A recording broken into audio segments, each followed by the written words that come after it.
Gulf മേഖലയിലെ രാഷ്ട്രീയ കണക്കൂട്ടലുകളെ തന്നെ തലകീഴാക്കുന്ന തരത്തിൽ യമനിൽ നിന്നുള്ള തങ്ങളുടെ സൈനികരെ അടിയന്തരമായി പിൻവലിക്കുമെന്ന് UAE.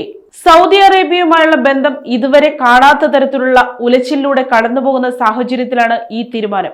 യമനിലെ മുഗല്ല തുറമുഖത്ത് സൗദി സഖ്യസേന നടത്തിയ മിന്നൽ ആക്രമണമാണ് സംഘർഷം വഷളാക്കിയത്. UAEയുടെ പിന്തുണയുള്ള വിഘടനവാദികൾക്കായി ആയുധങ്ങൾ എത്തിച്ച കപ്പലാണ് തങ്ങൾ തകർത്തതെന്ന് സൗദി തുറന്നടിച്ചു. എന്നാൽ അത് തങ്ങളുടെ സൈനികർക്കുള്ള വാഹനങ്ങളായിരുന്നു എന്നാണ് UAEയുടെ വാദം.